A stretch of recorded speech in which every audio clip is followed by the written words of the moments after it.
Hi friends, இந்த தீபாவளிக்கு ரொம்பவே சிம்பிள் அண்ட் ஈஸியாக நம்ம வீட்டில் வந்து பாதுஷா எப்படி செய்கிறதுன்னு பார்க்க போகிறோம். ஸோ இது பார்த்திங்கன்னா நம்ம பேக்கரியில் வாங்குகிற அதே மாதிரியே டேஸ்ட் இருக்கும். அதே போல் நல்லா ஜூஸியாக இருக்கும் உள்ளே பார்த்திங்கன்னா. ஸோ ரொம்ப சிம்பிளாக செஞ்சிடலாம். ஸோ இப்போ இந்த பாதுஷா எப்படி பண்ணுறதுன்னு பார்த்துடலாம். முதல்ல ஒரு மிக்சிங் பவுல் எடுத்துக்கோங்க. அதில் 2 டீஸ்பூன் அளவுக்கு தயிர் வந்து சேர்த்துக்கோங்க. தயிர் புளிப்பு இல்லாத தயிராக சேர்த்துக்கோங்க. தயிர் சேர்த்துட்டு இது கூடவே பேக்கிங் சோடா வந்து ஒரு 1/2 டீஸ்பூன் சேர்த்துக்கோங்க. நம்ம வீட்டில் சமையல் சோடா வச்சுருக்கோம் பாருங்கள், அதுதான். கூடவே ஒரு பிஞ்ச் ஆஃப் வந்து நீங்கள் உப்பு சேர்த்துக்கோங்க. உப்பு சேர்க்குறது வந்து நமக்கு டேஸ்ட் அதிகப்படுத்தி கொடுக்கறதுக்காக சேர்க்குறோம். ஸோ லைட்டாக மட்டும் உப்பு சேர்த்திக்கோங்க. உப்பு சேர்த்துட்டு கை வச்சு நல்லா வந்து கலந்து விடுங்க. நம்ம சோடா உப்பு சேர்த்துருக்கும் பொழுது தயிரோடு மிக்ஸ் ஆகும்பொழுது லைட்டாக அப்படியே பொங்கி வர மாதிரி இருக்கும். ஸோ அது போல் நல்லா அது வரைக்குமே நல்லா நீங்கள் கை வச்சு மிக்ஸ் பண்ணிக்கோங்க. தயிர் வந்து கட்டிகள் இல்லாமல் நல்லா வந்து மிக்ஸ் பண்ணிக்கோங்க. இப்போது தயிர் நல்லா மிக்ஸ் பண்ணியாச்சு. இதில் 1 கப் அளவுக்கு மைதா வந்து சேர்த்துக்கோங்க. இந்த கப்போட அளவு பார்த்திங்கன்னா 250 ml. ஸோ மைதா 1 கப் சேர்த்துட்டு நம்ம சேர்த்துருக்க தயிரோடு நல்லா முதல்ல மிக்ஸ் பண்ணிக்கோங்க. தண்ணி எதுவும் சேர்க்க வேணாம். நம்ம சேர்த்துருக்க தயிரோடு முதல்ல மைதாவை ஒரு டைம் மிக்ஸ் பண்ணி விட்டுடுங்க. ஸோ மிக்ஸ் பண்ணதுக்கப்புறம் இந்த அளவு நல்லா மாவு வந்து கொஞ்சம் உதிரி உதிரியாக இருக்கும். ஸோ இதை வந்து நல்லா அந்த கட்டிகள் இல்லாமல் நல்லா மிக்ஸ் பண்ணி விட்டுடுங்க. நல்லா மிக்ஸ் பண்ணி விட்டுட்டு ஒரு 2 டேபிள் ஸ்பூன் அளவுக்கு நெய்யை நல்லா சூடு பண்ணிவிட்டு இந்த மாவோடு சேர்த்துக்கோங்க. நெய் சேர்த்ததும் ரொம்ப சூடாக இருக்கும், கை வச்சு நம்ம மாவு வந்து பிசைய முடியாது. ஸோ அதுக்கு ஒரு சின்ன டிப்ஸு. இந்த நெய் வந்து ரொம்ப சூடாக ஊற்றினதுக்கப்புறம் இதில் இருக்க மாவை வந்து அந்த நெய் மேலே நீங்கள் அப்படியே பரப்பி விட்டிங்கன்னா உடனே சூடு வந்து குறையும். இதை நீங்கள் எண்ணெய் ஊற்றினாலும் இதே ஸ்டெப்பு ஃபாலோ பண்ணுங்கள், கண்டிப்பாக யூஸ்ஃபுல்லாக இருக்கும். உங்களுக்கு பார்க்கும் பொழுதே தெரியும், நெய் ஊற்றினதுக்கப்புறம் மாவு வந்து பரப்பி விட்டுட்டு நான் வந்து உடனே வந்து மாவு பிசைய ஆரம்பிச்சிட்டேன். ரொம்ப சூடு இருக்காது, நல்லாவே சூடு வந்து குறைஞ்சிரும். ஸோ அதுக்கப்புறமா நீங்கள் கை வச்சு மாவை வந்து நல்லா இது போல் பிசைஞ்சு எடுத்துக்கோங்க. நெய் வந்து அங்கங்கே கட்டிகளாக இருக்க மாதிரி இருக்கும், அதெல்லாம் நல்லா அழுத்தி விட்டு இது போல் நல்லா பிசைஞ்சு விட்டு கையில் பிடிச்சு பார்த்திங்கன்னா நல்லா வந்து ஒரு பிடி வரும். ஸோ இப்போ மாவு வந்து கரெக்டாக இருக்குது. ஸோ இதில் நீங்கள் நெய் 2 டீஸ்பூன், ஆயில் 2 டீஸ்பூன் கூட சேர்த்துக்கலாம், உங்கள் விருப்பம். இல்லை முழுமையாக நீங்கள் நெய் மட்டும் 2 டீஸ்பூன் கூட சேர்த்துக்கலாம். ஸோ இப்போ நல்லா பிசைஞ்சு விட்டுட்டு இதில் கொஞ்சம் கொஞ்சமாக தண்ணி தெளித்து இப்போ நம்ம பிசைஞ்சிக்க போகிறோம். தண்ணி வந்து ஃபுல்லாக ஒரே டைமில் சேர்த்துறாதீங்க, கொஞ்சம் கொஞ்சமாக தண்ணி தெளித்து விட்டு பிசைஞ்சு எடுத்துக்கோங்க. ரொம்பவும் சப்பாத்தி மாவு பதத்தில் பிசைஞ்சிடாதீங்க. நம்ம பூரிக்கெல்லாம் எப்படி மாவு பிசைவோமோ அது போல் மாவு பிசைஞ்சு எடுத்துக்கோங்க. பாருங்கள், தண்ணி தெளித்து விட்டு இது போல் நீங்கள் மாவு பிசைஞ்சு எடுத்துக்கோங்க. ரொம்பவும் நீங்கள் வந்து சாஃப்டாக பிசைஞ்சிடக்கூடாது. மாவு பிசைஞ்சதுக்கப்புறம் இது போல் எடுத்து பார்த்திங்கன்னா நமக்கு நல்ல லேயராக மாவு வரணும்.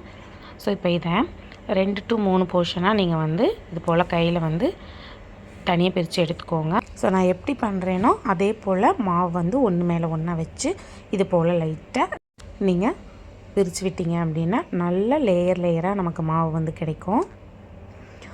இது போல் லேயராக இருந்தால் மட்டும்தான் பாதுஷாவும் நமக்கு வந்து கரெக்டான கன்சிஸ்டன்சியில் கிடைக்கும். அதோட சுகர் சிரப்பும் பார்த்திங்கன்னா பாதுஷா வந்து இழுக்காது, அப்புறம் பாதுஷா ரொம்ப ஹார்டாயிரும். ஸோ இது போல் லேயராக இருக்க மாதிரி நீங்கள் மாவு பிசைஞ்சு வச்சுக்கோங்க. ஸோ இப்போது இருக்கட்டும், இது ஒரு 1 மணி நேரம் அப்படியே நீங்கள் வந்து ஊற விட்டுடுங்க. அடுத்து சுகர் சிரப் பண்ணுறதுக்கு ஒரு கடாயை வச்சுக்கோங்க. கடாயில் எந்த கப்பால் நம்ம வந்து மைதா எடுத்தோமோ அதே கப்பால் 1/2 கப் அளவுக்கு சர்க்கரை வந்து சேர்த்துக்கோங்க. 1/4 கப் அளவுக்கு தண்ணி சேர்த்துக்கோங்க, சரியாக இருக்கும். இன்றைக்கி நம்ம 250 ml மட்டும்தான் மாவு சேர்த்துருக்கோம். ஸோ அதுக்கு நம்ம எடுத்துருக்க அந்த சர்க்கரை கரெக்டாகவே இருக்கும். ஸோ இப்போ சர்க்கரை கரையிறது வரைக்கும் நல்லா வந்து கலந்து விட்டுக்கோங்க. ஸோ இப்போ சர்க்கரை முழுமையாக கரைஞ்சிருச்சு. இப்போ வந்து பாகு வந்து செக் பண்ணிக்கோங்க. சுகர் சிரப்பு இந்த அளவு ரெடியானதும் நல்லா கலந்து விட்டுட்டு கையில் தொட்டு பார்த்திங்கன்னா அது நல்லா பிசு பிசுன்னு இருக்கும். கம்பி பதம்லாம் ஃபார்ம் ஆகக்கூடாது. நமக்கு அது லைட்டாக பிசு பிசுன்னு இருந்தாலே சுகர் சிரப் கரெக்டாக இருக்கும். இந்த ஸ்டேஜில் ஸ்டவ் ஆஃப் பண்ணிவிட்டு லெமன் ஜூஸ் வந்து ஒரு 2 to 3 ட்ராப்ஸ் மட்டும் விட்டுக்கோங்க. அதுக்கு மேலே விட்டிங்கன்னா புளிப்பாக இருக்கும். 2 to 3 ட்ராப்ஸ் விட்டு நல்லா வந்து சுகர் சிரப் நல்லா கலந்து விட்டுடுங்க. அவ்வளவுதான், இது ஓரமாக இருக்கட்டும்.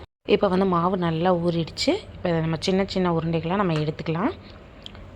நம்ம மாவு வந்து ரெடி பண்ணி வச்சுருக்கோம் இல்லைங்களா, அதில் உங்களுக்கு என்ன மாதிரி சைஸ் வேணுமோ அந்த சைஸுக்கு தகுந்த மாதிரி நீங்கள் மாவு எடுத்துக்கோங்க.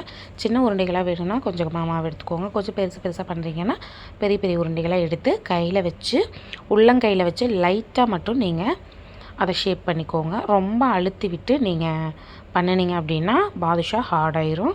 ஸோ கையில் வச்சு லைட்டாக மட்டும் நீங்கள் உருண்டை பிடிச்சிக்கோங்க. உருண்டை பிடிச்சிட்டு நடுவில் பார்த்திங்கன்னா கை வச்சு கட்டை விரல் வச்சு அழுத்தி விட்டிங்கன்னா இது போல் நமக்கு ஒரு ஹோல்ஸ் விழுந்துடும். ஸோ இவ்வளோ தான், இது ரெடி ஆகிடுச்சு. இப்போ ஒரு பிளேட்டில் இதே போல் மீதம் இருக்க மாவெல்லாம் நீங்கள் ரெடி பண்ணி வச்சுக்கோங்க. இப்போ இந்த பாதுஷாவில் வந்து நமக்கு அழகாக சைனிங்காக வரல, அங்கங்கே விரிசல் இருக்குது அப்படின்னு நினைக்காதீங்க. அது போல் இருந்தால் தான் நமக்கு பாதுஷா நல்லா வெந்து சுகர் சிரப்பை வந்து நல்லா அப்சர்வ் பண்ணும். இல்லைன்னா பாதுஷா வந்து நல்லா ஹார்டாயிரும். ஸோ இது போல் வெடிப்பு இருந்தால் ஒன்றும் பயப்பட தேவையில்லை. நீங்கள் இதே போல் பாதுஷா ரெடி பண்ணி வச்சுக்கோங்க. பாருங்கள், இப்போ மாவெல்லாம் நான் வந்து பாதுஷா ஷேப்புக்கு ரெடி பண்ணியாச்சு.